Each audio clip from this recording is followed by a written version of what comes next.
Olá, seja bem-vindo a mais uma edição do Panorama. Nessa época do ano, com o tempo mais frio e o ar mais seco, aumenta o número de doenças respiratórias. Sinusite, rinite, alergias, gripe e resfriados são algumas das mais comuns. O problema é quando elas evoluem para doenças mais graves, como a pneumonia, que pode levar até a morte. Em Minas, segundo a Secretaria de Estado da Saúde, este ano 17 pessoas morreram por dia, em média, em virtude de complicações da pneumonia. No panorama de hoje, nós vamos falar um pouco sobre as chamadas doenças de inverno. Quais são as principais? O que fazer para se prevenir? E como se cuidar para que elas não apresentem complicações? Para conversar conosco sobre esse assunto, estão aqui no estúdio o médico otorrinolaringologista Juliano Salles, coordenador do Serviço de Otorrinolaringologia do Hospital Mater Dei, e o alergologista Roberto de Souza Lima, presidente da Associação Brasileira de Alergia e Imunologia Regional Minas Gerais. O Panorama já está no ar.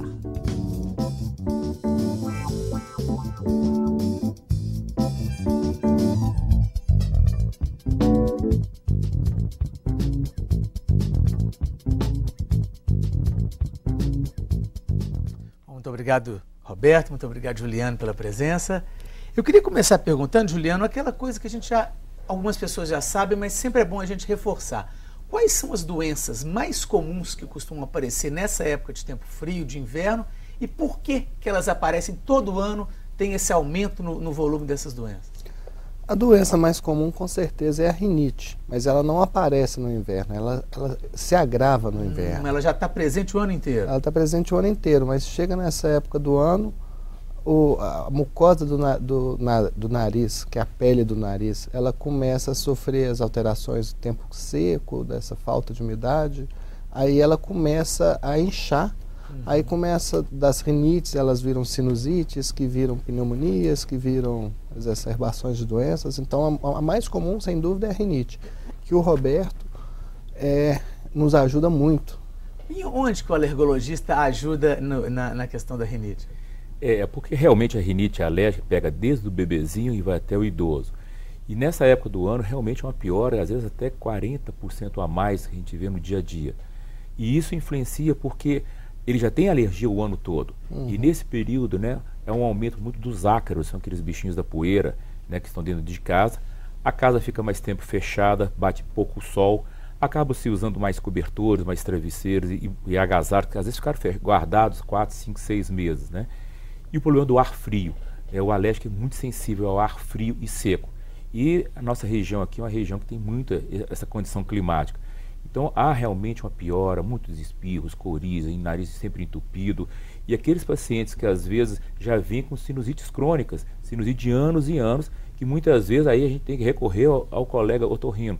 Porque muitas vezes não basta só ele tratar a parte clínica, às vezes tem que fazer primeiro uma parte cirúrgica para depois dar acompanhamento clínico, né? A gente estava conversando que as duas especialidades se completam, né? Como é que é esse bate-bola, esse ping-pong aí com a pessoa que tem um problema respiratório, que vai ao otorrino ou que vai ao alergologista? Onde se vai primeiro para resolver o que exatamente? Onde que vai primeiro é onde o paciente procura primeiro, mas esse bate-bola é mais ou menos, eu brinco que é mais ou menos o seguinte: é uma caixa d'água que ela está cheia e essa caixa d'água ela tem que ser esvaziada. Aí a gente tem um cano que está torto e está cheio de lodo dentro. Então, se o paciente chega em mim primeiro, a gente tem que tirar um pouco desse lodo, tá? E mesmo assim não vai continuar respirando. Então a gente tem que desentortar esse cano, que seria uma cirurgia. E mesmo desentortando esse cano, esse paciente ainda precisa de um cuidado maior. Aí a gente manda o paciente para o alergista também. Por quê? Porque tem que tratar tanto a parte mecânica, tanto a parte da mucosa, que elas são tão importantes quanto. Não existe uma separação da mucosa e da parte mecânica. Então, não tem qual que é primeiro, qual que é o depois. É onde chegou o paciente. Chegou, você trata daquele ponto. Sempre tratar clinicamente um pouco antes de operar, mas você já sabe mais ou menos o limite. Obviamente, você não pode operar todo mundo, senão você vai operar um tanto de pessoas desnecessárias. Mas quando você tem uma alteração mecânica grave, a gente já sabe que esse paciente é cirúrgico. E esse a gente já pode operar, mas sempre com tratamento clínico associado, que faria com o Roberto. Pois é, Roberto, como é que é para você também esse bate-bola, essa vinda do paciente, uma especialidade auxilia a outra? Não, claro, a gente sempre pega, não só porque, por exemplo, um paciente que tem uma obstrução nasal crônica, que muitas vezes está associado com alergia, mas ele tem um desvio de septo que incomoda ele muito. E o que eu sempre falo é o seguinte, eu tenho que preparar esse paciente para quando ele for já para o otorrino, ele já vai fazer uma correção mecânica daqui do ali, e aí continua a vida dele sem ter alergia. Mas a base de tudo, lá atrás, é ele tratar da alergia. Uma coisa é você tratar da doença, outra coisa é você tratar da alergia. A alergia é um fator genético. Então a pessoa, ela não nasce com a doença, ela nasce com essa predisposição genética. Então se ela não cuida disso aí, é uma questão, por isso que ele fica crônico, porque ele melhora, vai lá, ele toma o seu medicamento, ou então passa na farmácia, toma um antialérgico qualquer, ele vai melhorar? Vai, mas não vai curar.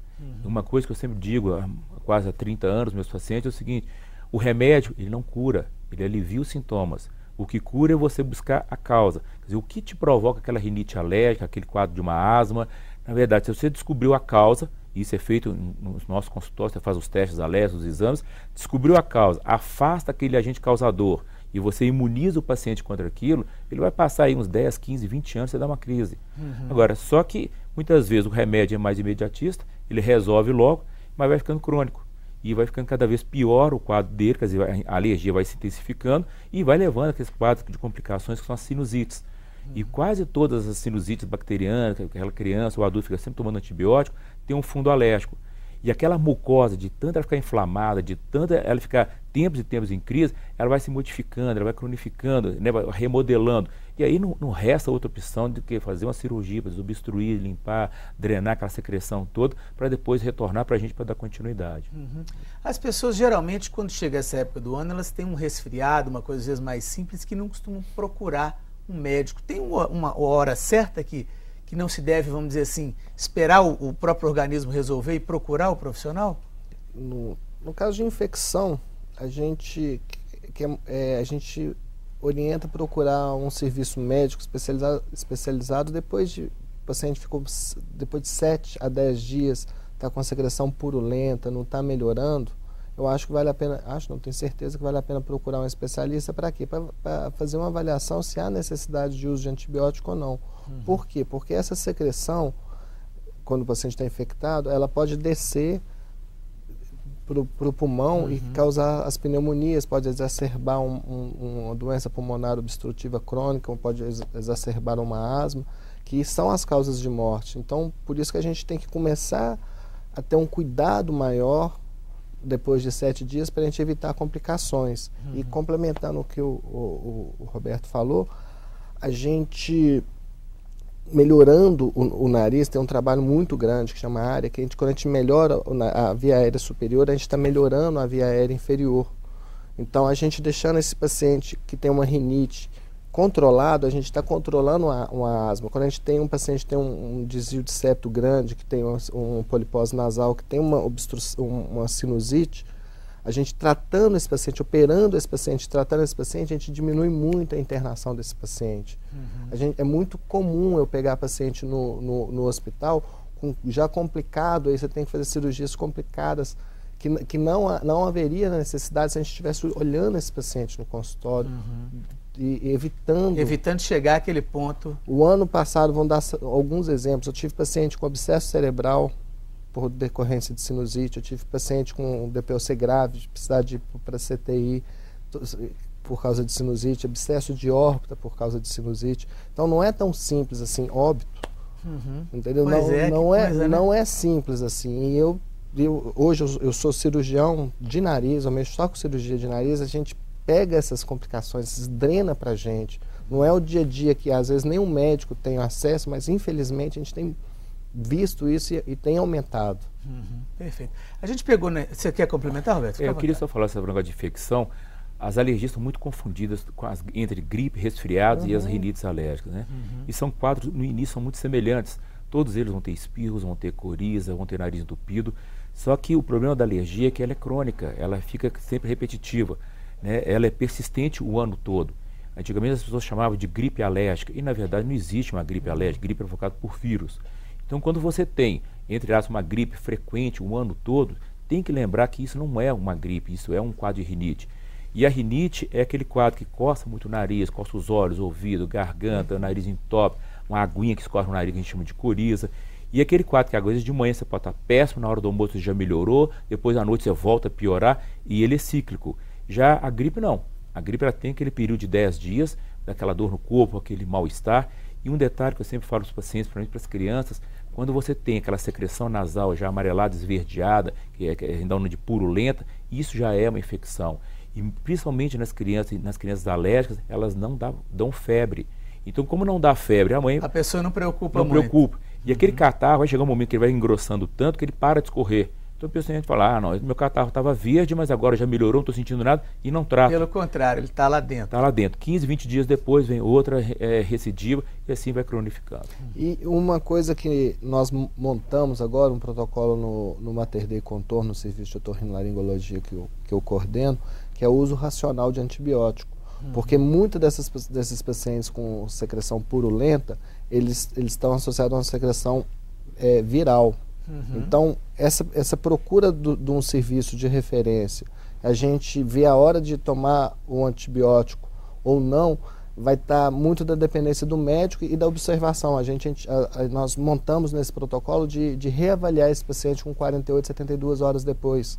Então, não é assim, 7 dias, nariz amarelo, antibiótico. Não é isso. Então, o antibiótico tem que ser colocado exatamente para aquele momento, para aquela coisa porque que é necessária. Porque se a gente sair com antibiótico de todo mundo, a gente vai chegar ao que nós chegamos nos Estados Unidos hoje, uma resistência bacteriana enorme. O antibiótico simplesmente não resolve o problema. Não resolve, a gente está queimando antibiótico. Ele vai queimando e o médico muitas vezes ele fica na defensiva, vou dar antibiótico para melhorar, para o paciente não falar mal de mim. Não é certo. Então a gente tem uma conduta nossa no nosso serviço da gente reavaliar o paciente, da gente segurar o antibiótico. Então é muito importante a gente ter essa visão. Perfeito. Eu queria falar um pouquinho de prevenção. A gente buscou num site especializado de saúde na internet algumas dicas que podem ajudar você a evitar essas doenças de inverno. Veja só. Hidrate-se constantemente. Alimente-se bem. Aqueça bem a garganta. Evite usar sapatos fechados ou meias o dia todo. Evite tomar banhos muito quentes. Mantenha as roupas de cama sempre limpas. Vacine-se contra a gripe. Evite ficar em ambientes fechados. Exercite-se regularmente e use soro fisiológico para umidificar as narinas. Bom, essas são algumas recomendações básicas. Eu queria saber de você se temos ainda outras, mas queria algumas curiosidades. Por que a hidratação é tão importante, Juliano? A gente tem no nariz os cílios, que eles movimentam e espelha a secreção dos ossos de drenagem e não deixa manter a secreção. Então, quando o tempo está muito seco, a gente começa a maltratar esses cílios. A gente não consegue expelir, não consegue esses cílios trabalhar do jeito que tem que trabalhar. Então, lavar o nariz, você tem um efeito mecânico de tirar essa secreção, para reter secreção e infectar, e tem um efeito ainda de ajudar esses cílios a trabalharem, para eles colocarem para expelir a secreção por si só. Então, a hidratação é fundamental. Fundamental. Eu poderia só acrescentar, a mucosa, mesmo da boca, dos olhos, do nosso órgão interno, ela tem que estar sempre bem lubrificada, hidratada. Quando você tem um ressecamento, isso já vai gerar uma doença. Se a boca fica ressecada, você começa a ter um aumento de cáries, irritação na garganta. Esse período agora, a gente vê muita tosse por causa de um ressecamento de garganta. Então, quando a mucosa ela resseca, como ele falou, os batimentos ciliares, né, eles ficam mais parados, mais móveis. E isso já não tem mais aquele período de filtração, de limpeza dessa mucosa. Segundo, sempre quando a mucosa fica seca, ela incha. E aí provoca um entupimento nasal. E aí o nariz entupiu, você passa a respirar de boca aberta, resseca a garganta, vem a tosse. É um ciclo. Vai ficando... Exato. Por isso que, inclusive, quem trabalha no ar-condicionado nessa época, então, piora mais ainda. Você vê que no final do dia o nariz está entupido, a voz está rouca, simplesmente porque o ar está seco. Então, essas dicas aí, realmente, é fundamental você manter a mucosa nasal hidratada. Né? Você está dentro do seu carro com o ar-condicionado ligado, de vez em quando você dá um jato de soro fisiológico, uma coisa simples e barata, que você pode usar várias vezes ao dia, não tem nenhuma contraindicação. Então, é fundamental você manter a mucosa nasal.